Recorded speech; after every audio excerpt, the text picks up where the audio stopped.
இதில் நிறைய கேட்டகரிஸ் வந்துடும். என்னென்ன அப்படின்னு பார்த்துட்டிங்கன்னா, தனுசு ராசி தனுசு லக்ன நண்பர்களுக்கு கல்வி எப்படி இருக்க போகுது, உடல் ஆரோக்கியம் எப்படி இருக்க போகுது, தொழில் எப்படி இருக்க போகுது, வேலை வாய்ப்புகள் எப்படி இருக்க போகுது, பொருளாதாரம் எப்படி இருக்க போகுது, திருமண வாழ்க்கை, மேலும் குழந்தைகள் பற்றிய விஷயங்கள் எல்லாமே தனித்தனியாக டீட்டெயில்டாக பார்த்துருவோம். அதற்கு முன்பு இந்த மாத துவக்கத்தில் என்ன கிரக நிலைகள் இருக்குது அப்படின்னு சொல்லி பார்த்துடலாம். ராசிக்கு 2ஆம் இடத்துல சந்திர பகவான், ராசிக்கு 3ஆம் இடத்துல சனி, ராசிக்கு 4ஆம் இடத்துல செவ்வாய், புதன், ராகு, ராசிக்கு 5ஆம் இடத்துல சூரியனும் சுக்கிரனும் இணைவு, ராசிக்கு 6ஆம் இடத்துல குரு, ராசிக்கு 10ஆம் இடத்துல கேது. ஆமாங்க, ராசிக்கு 6ஆம் இடத்துல குரு வந்தாச்சு. மே 1ஆம் தேதி உங்கள் ராசிக்கு 5ஆம் இடத்துலேருந்து 6ஆம் இடத்துக்கு குரு பயிற்சி ஆயிட்டார். இனி அடுத்த வருடம் 2025 மே மாதம் கடைசி வரைக்கும் அந்த குரு பகவான் அப்படின்னு சொல்லக்கூடிய கிரகம் உங்கள் ராசிக்கு 6ஆம் இடத்துல தான் இருக்கக்கூடிய ஒரு சூழல். ஓகே, இந்த கிரக நிலைகளில் தான் இந்த அமைப்பு இந்த மாதமானது பிறக்குது. இந்த குரு பயிற்சியை பற்றி டீட்டெயில்டாக பலன் தெரிஞ்சுக்கணும் அப்படின்னா நம்ம தனியாக ஒரு வீடியோ பதிவு கொடுத்துருக்கோம். ஸோ அதை பார்த்துக்கிடுங்க. 12 ராசிக்குமே பதிவு பண்ணியிருக்கோம்.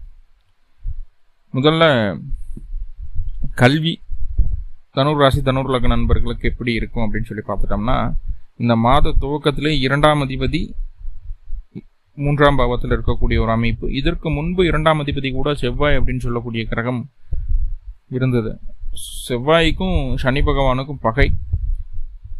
பகைப்பற்ற ஒரு செவ்வாய் 2ஆம் அதிபதி கூட இருக்கிறதுனால ஆரம்ப கல்வி அப்படிங்கிறது கொஞ்சம் பாதிக்கப்பட்டிருக்கும் குழந்தைகளுக்கு.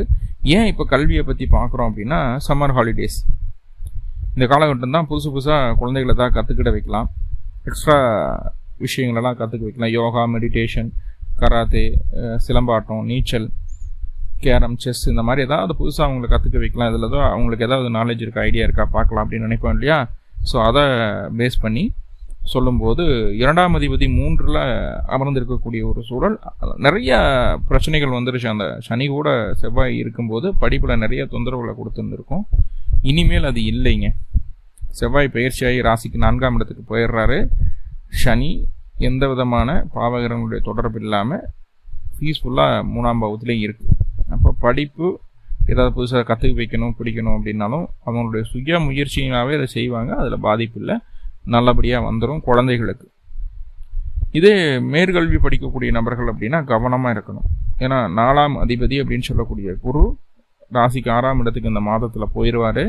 கூடவே 4ஆம் இடத்துல 1க்கு மேற்பட்ட பாவகிரகம் செவ்வாய் இருக்குது, ராகு இருக்குது, கூடவே புதனும் இருக்கார். இந்த செவ்வாய்க்கு புதன் பகை, புதனுக்கு ராகு பகை. இந்த பகை பெற்ற கிரகங்கள் 4ஆம் இடத்துல இருக்கிறதுனால தாயாரனுடைய உடல் ஆரோக்கியத்தில் கவனம் வேணும். அவங்களுக்கு அப்பப்போ உடல் தொந்தரவுகள் வந்துட்டு போகிறதுக்குண்டான வாய்ப்புகள் இருக்குது. உங்களுக்குமே உடல் தொந்தரவுகள் வரும். உடல் ஆரோக்கியம் சற்று கீழ் இறங்குவதற்குண்டான வாய்ப்புகள் சொல்கிறது. தேவையில்லாத விஷயங்களை போட்டு மனசுக்குள்ளே யோசிக்கவே கூடாது. எது இயல்பாக நடக்குமோ அது கண்டிப்பாக நடக்கும். அதை சரியாக மேனேஜ் பண்ணி கொண்டு போயிட்டா போதுமானது. தேவையில்லாத விஷயங்களுக்குள்ள இன்டர்ஃபயர் ஆகி நிறைய யோசித்து மனசை குழப்பிக்க வேண்டாம். பதறாத காரியம் சிதறாது. பதறாமல் எந்த ஒரு காரியத்தை எடுத்தாலும் உங்களுக்கு அது வெற்றி உண்டு. படிப்பு சம்பந்தமான விஷயங்களை மேல்கல்வி படிக்கக்கூடிய நபர்களில் நிறைய பதட்டம். இதை செய்யலாம், அதை செய்யலாம், அப்படி பண்ணலாம், இப்படி பண்ணலாம்னு ஒரு பிளான் இல்லாமல் இருந்துட்டு இருக்கிறீங்க. நிறைய குழப்பங்கள் அதில். ஸோ அதில் மட்டும் கொஞ்சம் தெளிவாக இருக்க வேண்டிய ஒரு சூழ்நிலை. இப்போ தான் +2 முடிச்சுட்டு அடுத்த காலேஜ் இதில் அப்ளிகேஷன் போடலாம். ஆர்ட்ஸே படிக்கலாமா, இல்லை இன்ஜினியரிங் படிக்கலாமா, இல்லை மெடிக்கல் போகலாமா, இல்லை டிப்ளமோ கோர்சஸ் ஏதாவது பண்ணலாமா, இந்த மாதிரி ஆப்ஷன்ஸ் எல்லாம் இருந்துகிட்டே இருக்கும். இப்போது இந்த மாதம் சரியாக அனுபவம் வாய்ந்த நபர்களின் பேச்சை கேட்டு அவர்களுடைய கருத்துக்களை கேட்டும் கூடவே உங்களுக்கு உண்டான இன்ட்ரெஸ்ட் எந்த ஃபீல்டில் இருக்குது அப்படிங்கிறதையும் பார்த்து கரெக்டாக அவங்களுடைய தொழிலை சூஸ் பண்ண வேண்டிய படிப்பை சூஸ் பண்ண வேண்டிய காலகட்டம். ஏன்னா படிப்பில் நிறைய ஆக்சிலேஷன் இன்னைக்கு காட்டியே தீரும். இதை பண்ணலாமா, அதை பண்ணலாமான்னு குழப்பங்களை வந்தே தீரும். கூடவே தாயாருக்கு உடல்நல தொந்தரவுகளை கொடுக்கும் அப்படின்னு சொல்லியிருந்தால் கூடவே வண்டி வாகனத்தில் ரொம்ப கவனமாக இருக்கணுங்க. நிதானம் வேணும், அவசரம் காட்டக்கூடாது. ஆனால் இப்போது எங்கிட்ட எல்லா திறமையும் இருக்குது, எல்லா வித்தியும் எங்கிட்ட இருக்குது அப்படின்னு சொல்லி போட்டு வித்தையை துஷ்பிரயோகம் பண்ணக்கூடிய ஒரு சூழல். தாறுமாறாக வண்டி ஓட்டுறது, வீலிங் பண்ணுறது, இந்த வேலைகள்லாம் நடக்கும். ஸோ அதையெல்லாம் தவிர்க்கிறது நல்லது. பஸ்ஸில் ஃபுட்போர்ட் அடிக்கிறது, இதுகள்லாம் நடக்கும். இதெல்லாம் பண்ணணுன்ற அந்த மனது விரும்பும். எதெல்லாம் உங்களுக்கு ஆகாதோ ராகு அதையெல்லாம் உங்களுக்கு திணிச்சிட்டே இருப்பார். ஏன்னா 5ஆம் அதிபதி கூட ராகு சேர்ந்துருக்கு. மனசு அதெல்லாம் விரும்பும், ஆசைப்படும். கவனமாக இருங்க.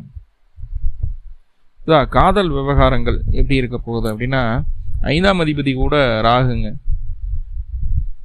என்னதான் 7ஆம் அதிபதி புதனோட 5ஆம் அதிபதி செவ்வாய் கூடி இருந்தாலும் அது நல்ல விஷயமா இருந்தாலும், ஆனால் ராகு கூட இருக்கிறதுனால அந்த காதல் சம்பந்தமான விஷயங்களை நிறைய பின்னடைவுகளை சந்திக்க வேண்டிய ஒரு சூழல், ஒரு திருப்திகரமான ஒரு விஷயமே நடக்காது.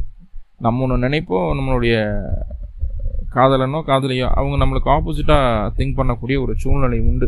ஸோ அதை மட்டும் நம்ம சரியாக பார்த்து நிதானமாக கையாள வேண்டிய ஒரு சூழ்நிலை உண்டு அப்படிங்கிற சொல்லுது. வண்டி வாகனத்தில் கவனம் தேவை, காதலி விஷயத்தை தான் மேல்கடிவில் கவனமாக இருக்கணும் அப்படிங்கிற சொல்லுது. தாயாருடைய உடல்நிலையை கொஞ்சம் தொந்தரவுகளை சொல்லுது. இது எல்லாம் சரிப்படுத்திக்கிறதுக்கு உண்டான வழியை பாருங்கள். உங்களுடைய உடல் ஆரோக்கியத்துக்கும் அதிக அக்கறை செலுத்த வேண்டிய ஒரு காலகட்டமாக உள்ளது.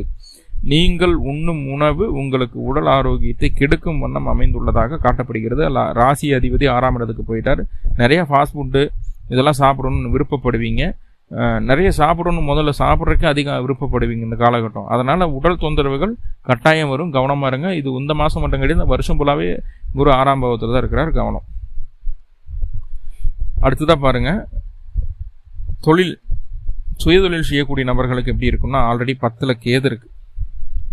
கேது தொழிலை கெடுக்கணும் அப்படின்னு இல்லை, தெளிவாக புரிஞ்சுக்கோங்க. கேது உங்களுடைய தொழிலை கெடுக்கவே கெடுக்காது. மாறாக இது வரைக்கும் தொழிலில் என்னென்ன விஷயங்கள் உங்களுக்கு தெரியாமல் இருந்ததோ, எப்படியெல்லாம் நேக்கு சுழிவுகள்லாம் கற்றுக்கணுமோ அதை எல்லாத்தையும் கற்றுக்க வைக்கும். ஒன்றும் இல்லை, சிம்பிளாக ஒரு 2 வீலர் ஒரு சைக்கிள் ஓட்டி பழகணுன்னா கூட 4 தடவை கீழே விழுந்தால் தான் பழக முடியும் இல்லையா? நடக்கிறதுக்கே குழந்தைக்கு கீழே விழுந்து தான் பழகுது இல்லையா? இப்போ தொழில் அப்படிங்கிறது நம்மளுடைய முக்கியமான வாழ்க்கை ஆதாரம். ஸோ அதில் புதுசாக கற்றுக்கும் போது சில சறுக்கல்கள் வரத்தான் செய்யும். அந்த சறுக்கல்களை அந்த கேது கொடுத்துட்டு இருந்தார். இந்த மாதமும் அது கொடுப்பாரா அப்படின்னு கேட்டால் கிடையாது. கேதுவுக்கு குருவின் பார்வை கிடைக்கிறது, குருவினுடைய சுப பார்வை 5ஆம் பார்வை கிடைக்கிறது. இப்போ இனிமேல் அந்த தொழில் சார்ந்த விஷயங்கள் இருந்து வந்த அழுத்தங்கள் படிப்படியாக குறையும்.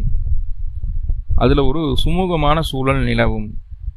இதுக்கு முன்னாடி எப்படி இருந்தோ இருந்துட்டு போகும், இனிமேல் அது குறையும், சுமூகமான சூழ்நிலை நிலவும். நிதானமாக உங்களுடைய தொழிலை மிகுந்த கவனத்தோடு ஆர்வத்தோடு செய்வீர்கள், அதில் எந்த மாற்றமும் இல்லை.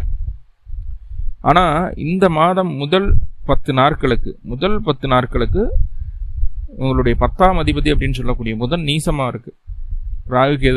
ராகு செவ்வாய் கூட சேர்ந்து நீசமாக இருக்குது. இப்போ முதல் 10 நாட்களுக்கு தொழில் சம்பந்தமாக எந்த விதமான புது முடிவுகளும் புது மாற்றங்களும் புது முயற்சிகளும் எடுக்காமல் இருக்க வேண்டும். புதுசாக இன்வெஸ்ட்மெண்ட் எதுவும் செய்யக்கூடாது அப்படிங்கிறத மறைமுகமாக அது சொல்லிகிட்டே இருக்கு புதன் பகவான். இப்போ தொழிலில் இன்வெஸ்ட்மெண்ட் நான் சொன்ன மற்ற விஷயங்கள் எல்லாம் செய்யாமல் இருங்க. ஃபர்தராக மற்ற எல்லா விஷயங்களும் உங்களுக்கு பாசிட்டிவாக நடக்க ஆரம்பிச்சிடும். முதல் 10 நாட்களுக்கு மட்டும் கவனமாக இருக்கணும், அவ்வளோதான். அடுத்து வரக்கூடிய நாட்கள் அந்த புதன் 10ஆம் அதிபதி 5ஆம் இடத்துக்கு போவார். 5ஆம் இடத்துல 10ஆம் அதிபதி இருக்கிறது அப்படிங்கிறது மிகப்பெரிய நல்ல விஷயம். நம்ம வளர்ச்சிக்கு கொண்டு வர்றதுக்கு நம்மளுடைய பெயர் புகழ் அந்தஸ்து நிலைத்து நிற்பதற்குண்டான வேலைகளை அந்த 5-10 கிரக சேர்க்கை செய்யும். அந்த அமைப்பு இந்த காலகட்டம் உங்களுக்கு கிடைக்குது. கண்டிப்பாக அது உங்களுக்கு நல்லதாகவே அமையும் அப்படிங்கிறத மாற்றம் இல்லை. ஏன் சார் இதுக்கு முன்னாடி அந்த 5-10 தொடர்பு வரலையா சார் அப்படின்னா வந்தது, ஆனால் கூட ராகு இருந்தது. இப்போ ராகு இல்லை, சூரியன் இருக்கிறார், சுக்கிரன் இருக்கிறார். அப்படிங்கும்போது அது கொஞ்சம் பாசிட்டிவான விஷயமா பார்க்கப்படுது அப்படிங்கிறத புரிஞ்சுக்கோங்க. 9-10க்கு அதிபதி, 9ஆம் அதிபதி சூரியன், 10ஆம் அதிபதி புதன் 2 பேரும் ராசிக்கு 5ஆம் இடத்துல கூடுறது அப்படிங்கிறதும் இன்னும் பிரபலமான நல்ல யோகங்களை தான் சொல்லுது. கர்மாதிபதி யோகம் அப்படிங்கிறதும் புதாதித்ய யோகம் அப்படிங்கிறதும் சொல்லக்கூடிய ஒரு அமைப்பாக இருக்குது. ஸோ தொழிலில் வேலையில் முதல் 10 நாட்களுக்கு கொஞ்சம் சிரமம், அதுக்கப்புறம் உங்களுடைய நல்ல நேரம் ஆரம்பிக்க போகுது. தொழில் சார்ந்த விஷயங்கள் வேலையில் எப்படி சார் இருக்க போகுது அப்படின்னா, வேலை அப்படின்னு சொல்லும்போது நீங்கள் இதுக்கு முன்னாடி வேலைக்காக நிறைய முயற்சிகள் எடுத்துகிட்டு இருந்தீங்கன்னா இந்த காலகட்டம் இந்த மாதம் உங்களுக்கு வேலை கிடைப்பதற்குண்டான ஒரு சூழ்நிலையை ஏற்படுத்தி தரும். ஏன்னா ராசி அதிபதி 6ஆம் இடத்துக்கு போயிட்டார். இந்த ராசி அதிபதிக்கு பாவகிரகங்களின் தொடர்பு இருக்கான்னு கேட்டால் பாருங்கள், ராகுவினுடைய பார்வை கட்டுப்படுத்துதல் மட்டும், பார்வைன்னு சொல்ல முடியாது, கட்டுப்படுத்துதல் மட்டும் குருவுக்கு இருக்குது. அப்போது வேலை உள்ளூரில் இல்லாமல் வெளியூர், வெளிமாநிலம், வெளிநாடு இந்த மாதிரி விஷயங்களை கொஞ்சம் தள்ளி இருந்து ட்ரை பண்ணி பார்த்தீங்கன்னா கண்டிப்பாக வேலை கிடைச்சிரும், அமைஞ்சிரும், வேலைக்கு போக ஆரம்பிச்சிடலாம். எதிர்ப்புகள் நம்மளாவே தேடி போய் உருவாக்குவோம். கடன் வாங்க வேண்டிய சூழ்நிலை இருக்கும், நம்மளாவே தேடி போய் கடன் வாங்குவோம். ஸோ அந்த தேவையில்லாத விஷயங்களுக்கு கடன் வாங்கணும் அப்படிங்கிற எண்ணத்தை மட்டும் விட்டுட்டா போதுமானது. செய்யக்கூடிய செலவுகளை சுப செலவாக செய்யுங்க. பொருளாதாரம் எப்படி இருக்க போகுது? இது வரைக்கும் 2ஆம் அதிபதி அப்படின்னு சொல்லக்கூடிய சனி பகவானோட செவ்வாய் கூடியிருந்தார். பொருளாதாரம் போன மாதம் எல்லாம் ரொம்ப ஏற்றத்தாழ்வுகள், ஒரு நிதானம் இல்லாத ஒரு அமைப்பாக தான் போயிட்டு இருந்தது. எதை பண்ணலாம், இது பண்ணக்கூடாது, இவ்வளவு பிக்கல் புடுங்களாக இருக்குது, இவ்வளவு கஷ்டத்தை அந்த பொருளாதார விஷயங்களில் நான் இது வரைக்கும் பார்த்ததே இல்லை அப்படிங்கிற அளவுக்கெல்லாம் புலம்பியிருப்பீங்க. இந்த மாதம் அப்படி இருக்க போகிறதில்ல. என்ஜாய். மாதம் அப்படி இருக்க போகிறதில்ல. 2ஆம் அதிபதி மீண்டும் பலமாகிறாரு. பாவகிரகங்களுடைய செயற்கை பார்வை தொந்தரவுகள் எதுவும் இல்லாமல் சுகமாக இருக்க போகிறார். 2ஆம் இடத்துக்கு குருவினுடைய பார்வையும் கிடைக்க போகுது. ஸோ பயப்பட வேண்டாம். பொருளாதார முன்னேற்றம் உண்டாகும். கையில் கொஞ்சமாவது சேமிக்க முடியும் உங்களுக்கு அப்படிங்கிறத இந்த குரு பகவானுடைய 9ஆம் பார்வை உங்கள் ராசிக்கு 2ஆம் இடத்துக்கு விழுகிறது சொல்லுது. 2ஆம் அதிபதியும் கூடவே பலமாக இருக்கிறதும் உங்களுக்கு பொருளாதாரத்தை ஸ்ட்ராங் பண்ணி தரக்கூடிய ஒரு அமைப்பு தான், மாற்றம் இல்லை. திருமண வாழ்க்கை, மன வாழ்க்கை எப்படி இருக்குது அப்படின்னு சொல்லி பார்த்துட்டோம்னா, 7ஆம் அதிபதி அப்படின்னு சொல்லக்கூடிய புதன் ராகுவோட சேர்ந்து இருக்கக்கூடிய ஒரு சூழல். முதல் 10 நாட்களுக்கு கணவன் மனைவிக்குள்ள தேவையில்லாத கருத்து மோதல்கள் வரும், சண்டை சச்சரவுகள் வரும். அந்த சண்டை சச்சரவுகள் வந்து அதற்கப்புறம் 10ஆம் தேதிக்கு மேலே கணவன் மனைவிக்குள்ள ஒரு நல்லதொரு அந்யோன்யம் உருவாகக்கூடிய ஒரு சூழல். எனக்கு பிடிச்சதை என் ஒய்ஃப் செய்வாங்க, எனக்கு பிடிச்சதை பார்த்து எங்கள் வீட்டுக்காரர் எனக்கு வாங்கி கொடுப்பாரு அப்படிங்கிற வார்த்தை கடைசி 20 நாட்களில் கிடைக்கும். முதல் 10 நாட்களில் அவரை கண்டாலே ஆகாது, அவனை கண்டாலே ஆகாது அப்படிங்கிற ஒரு பின்பம், மாய பின்பம் தோன்றும். ஏன்னா கூட ராகு செவ்வாய் இணைவு. புதன் 5ஆம் பாவத்துக்கு வந்ததுக்கப்புறம் கணவன் மனைவிக்குள்ளே இருந்து வந்த பிரச்சனைகள் தீரும், கொஞ்சம் அந்யோன்யம் அதிகரிக்கக்கூடிய ஒரு அமைப்பாக மாறும். இது ஒரு நல்ல விஷயமே, நல்லதொரு பாராட்டுதலுக்கு ஒரு விஷயம். 2 பேர்த்துக்குள்ள ஒரு அந்யோன்யம் வந்துருச்சுனாவே போதுமே, வேற எதுவும் தேவையில்லையே.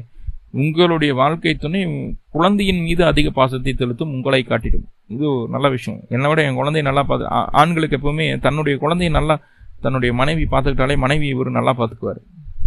குழந்தைகள் மீது அலாதி பிரியம் ஆண்களுக்கு உண்டு, அதை வெளிப்படுத்துவதில்லை. ஸோ தன்னுடைய குழந்தைய நல்லா பார்த்துட்டா அவங்க குழந்தை தான் கூட இருந்தாலும் அதில் ஒரு சின்ன ஒரு ஆனந்தம் அவங்களுக்கு இருக்கும். ஸோ இவங்க அவங்கள ஆட்டோமேட்டிக்காக நல்லா பார்ப்பாங்க. அந்த மாதிரியான ஒரு சூழல் இந்த மாதம் 20ஆம் தேதிக்கு 10ஆம் தேதிக்கு மேலே நிலவ போது. கடைசி 20 நாட்கள் நல்ல விஷயமாகவே இருக்குது. ஏதாவது அதிர்ஷ்டம் இருக்கா சார் அப்படின்னு கேட்டால், 8ஆம் அதிபதி சந்திரனாகி போய் உங்களுக்கு 11ஆம் இடத்துல சந்திரன் பயணிக்கும் போது, அதாவது இந்த மாதம் சித்திரை நட்சத்திரம், சுவாதி நட்சத்திரம், விசாக நட்சத்திரம், இந்த 3 நட்சத்திரங்களில் சந்திரன் பயணிக்கும் போது, துலா ராசியில் சந்திரன் பயணிக்கும் போது எதிர்பாராத திடீர் அதிர்ஷ்டங்கள் பொருளாதார ரீதியாக கிடைக்கும். பெரிய அளவுக்கு கிடைக்கணும்னா உங்கள் தசாபுத்தி ஒத்துழைக்கணும், இல்லை அப்படின்னா கொஞ்சமாவது கிடைக்கும். நிறைய பாசிட்டிவ் நெகட்டிவ் பார்த்துட்டோம்.